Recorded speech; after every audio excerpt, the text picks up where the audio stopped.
Kembalinya Sang Dewa Perang. Bab 1. Bandara Internasional Northend. Kota Northend Vale. Sosok pria yang mengenakan kaos dan celana jeans hitam berjalan turun dari dalam pesawat. Pria itu memakai masker untuk menutupi wajahnya dan menyeret sebuah koper yang sudah usang. Penampilannya sangat sederhana, hal itu membuatnya terlihat sangat mencolok di antara orang yang berlalu lalang. Setelah 5 tahun. Nathan Shkes, yang telah mendekam di penjara selama 5 tahun, akhirnya bebas dengan hasil remisi yang dia dapatkan. Pria itu menghirup udara segar yang sudah lama tidak dia dapatkan. Dia dipenjara di sebuah pulau terpencil bernama Pulau Mistik, sebuah hukuman yang seharusnya tidak dia dapatkan. Setelah 5 tahun, aku akhirnya bisa melihatmu. Nathan berjalan seraya menyeret koper usangnya keluar dari bandara. Kring. Saat sedang berjalan, tiba-tiba ponselnya berbunyi. "Tuan, apakah Anda sudah sampai?" Terdengar sebuah pertanyaan yang lantang dari ujung panggilan telepon itu, membuat Nathan menjawab. "Ya, aku baru saja turun dari pesawat, aku akan pergi ke parkiran." Nathan berdiri di area parkir untuk menunggu seseorang menjemputnya, kemudian Nathan berkata, "Aku sudah berada di parkiran, aku." Terdengar jeritan seorang wanita cantik. Nathan yang mendengar itu menolehkan kepalanya. "Sayang!" Kembali terdengar seorang pria berteriak. Pria itu memakai jas rapi dan bergegas menuju ke arah wanita yang tersungkur di lantai. "Kamu tidak apa-apa, sayang?"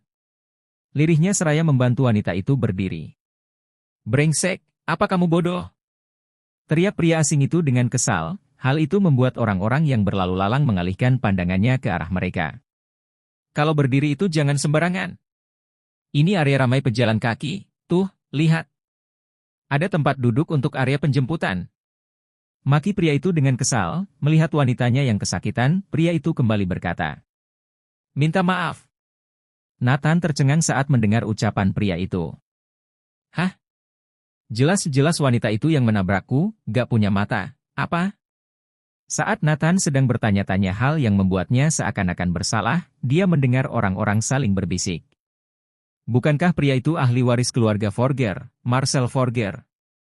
"Benar, dia adalah Marcel Forger. Direktur dari Forger Company, perusahaan nomor 1 di Northend Vale." Ketika Nathan sedang mendengarkan bisikan orang-orang, Marcel kembali berkata dengan penuh makian. "Brengsek! Beraninya kau tidak mendengarku? Aku bilang, minta maaf."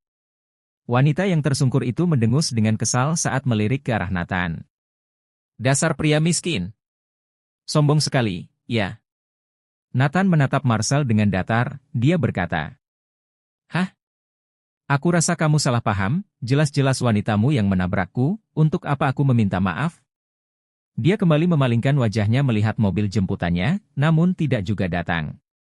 "Sial sekali hari ini," gerutunya dengan kesal. "Kamu bilang," seru Marcel dengan nada tinggi. Orang-orang yang mendengar ucapan Nathan kembali berseru. "Apa aku tidak salah dengar? Berani sekali dia berkata seperti itu pada tuan muda. Forger. Apa otaknya terbentur barusan? Aku baru melihat pria itu, dia terlihat sombong dan juga arogan." Sahut seseorang. "Aku ingin melihatnya bersujud dan meminta maaf, hahaha. Sayang, apa dia benar-benar bodoh? Beri saja dia pelajaran, agar dia tahu." "Siapa kamu?" ujar wanita itu dengan kesal. Mendengar ucapan wanita itu, Marcel segera melambaikan tangannya, sekitar 5 atau 6 orang bergegas mendekatinya. "Beri pemuda itu pelajaran. Aku ingin dia menyesal karena telah bersikap tidak sopan terhadapku," titah Marcel dengan lantang. Ketika para pengawal Marcel mendengar perintah itu, mereka langsung bergegas mengepung Nathan. "Apa kalian serius?" ucap Nathan dengan datar, tatapannya terlihat sangat dingin dan mematikan. Sebelum mereka sempat mengepung Nathan, tiba-tiba para pengawal itu mematung kala pandangan mereka menatap netra hitam milik Nathan. Marcel yang melihat para pengawalnya tiba-tiba berhenti, dia berteriak. "Brengsek! Kenapa kalian diam saja? Dasar tidak berguna." Makian itu membuat para pengawalnya kembali tersadar. "Siapapun yang mampu mematahkan lengannya, aku akan memberikan 10 juta. 10 juta. Tiba-tiba seorang pengawal Marcel menerjang ke arah Nathan dengan ganas. Buk. Brak. Trak. Dentuman pukulan yang begitu keras dapat terdengar, pengawal itu terpental beberapa meter dan menabrak sebuah kursi, diikuti suara retakan. Tulang punggung yang memilukan telinga. Apa? Bagaimana mungkin? Marcel yang melihat kejadian itu membelalakan matanya, dia sama sekali tidak dapat melihat apa yang terjadi barusan. Kejadian itu berlangsung secepat kilat. Kenapa kalian diam saja? Cepat hajar pria itu! Teriak Marcel penuh amarah. Para pengawal itu saling memandang, mereka akhirnya melesat ke arah Nathan secara serentak. Buk! Brak! Kraak! Kembali, dapat terdengar suara pukulan yang memilukan di area parkiran itu, para pengawal Marcel terpental beberapa meter sebelum akhirnya terkulai lemas di atas lantai. Hah? Ini. Marcel merasakan tubuhnya mati rasa. Kenapa bisa begini? Serunya dengan tubuh gemetar. Bruk! Kala Nathan memalingkan kepalanya, pandangan mereka berdua saling beradu, yang membuat Marcel tiba-tiba terduduk dengan lemas. Aura membunuh tiba-tiba menguar dengan kuat dari dalam tubuh Nathan. Orang di sekitar yang merasakan itu mundur karena takut akan terseret dalam masalah ini. Siapa orang ini? Marcel menatap netra hitam nan dingin pria itu dengan gemetar. Siapa kamu? Marcel dengan sekuat tenaga bangkit berdiri. Beraninya kamu melakukan ini kepada pengawalku? Bentaknya dengan sedikit gemetar. Mendengar bentakan dari Marcel, Nathan melangkahkan kakinya dengan kuat menuju ke arah Marcel. Melihat pria itu yang berjalan menghampirinya dengan mantap, tanpa sadar Marcel dan kekasihnya mundur satu langkah, Nathan tersenyum dingin. Saat jarak antara mereka tersisa beberapa meter, Nathan menjulurkan tangannya ke arah Marcel. Seakan-akan, tangan sang pencabut nyawa menghampiri merekanya. Namun, ketika Jemarina hampir mencengkram wajah tampan Marcel, terdengar suara yang memekakkan telinga. Ada apa ini?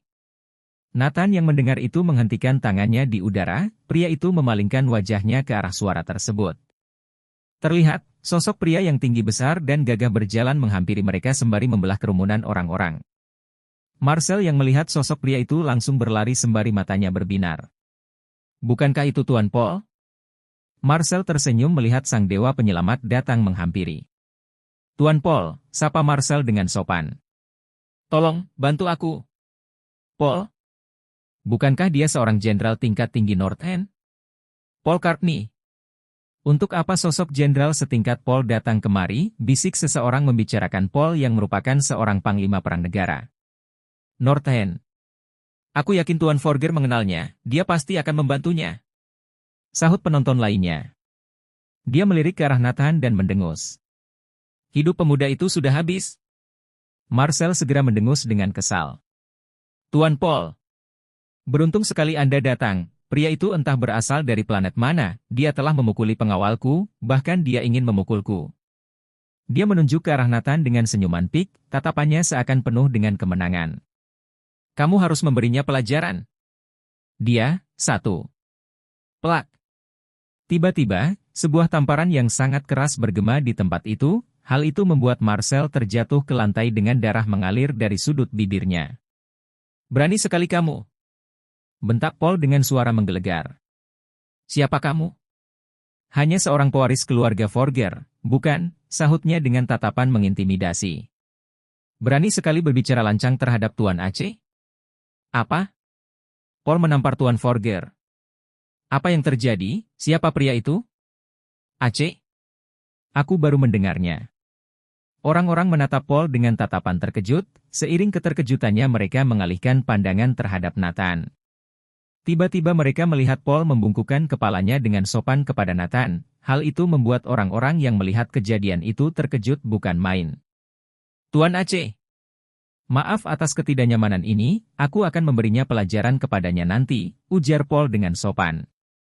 Nathan yang melihat Paul membungkukkan kepalanya kemudian berkata dengan dingin. Berdiri dengan tegak, ini bukan dirimu.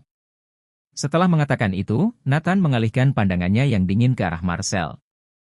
Terlambat 1 detik lagi, mungkin saja wajahnya sudah hancur. Atau, bisa saja pewaris keluarga Forger yang kalian sebut itu akan kehilangan sang pewarisnya. Mendengar ucapan itu, membuat Marcel yang terduduk di lantai gemetar hebat. Pria itu mengusap darah yang terus mengalir dari mulutnya. Bahkan, orang-orang termasuk Paul yang mendengar ucapan Nathan bergidik ketakutan. Pria di hadapan mereka ini bukanlah sub manusia biasa, dia tidak bisa dianggap remeh. Bahkan, sosok Paul yang merupakan panglima militer tingkat tinggi pun ketakutan mendengar ucapan Nathan.